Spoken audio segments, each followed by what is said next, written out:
বউ, 7 দিন হয়ে গেল, কোনো কাজ পাইতেছি না বউ। কিভাবে চলবো বলো তো? কি আর করার, বলো, এভাবেই চলতে হবে কিছুদিন।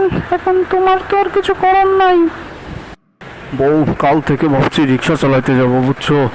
এখন আর এইভাবে বসে থাকতে পারছি না, বাচ্চাদের মুখের দিক তাকাইলে মায়া লাগে।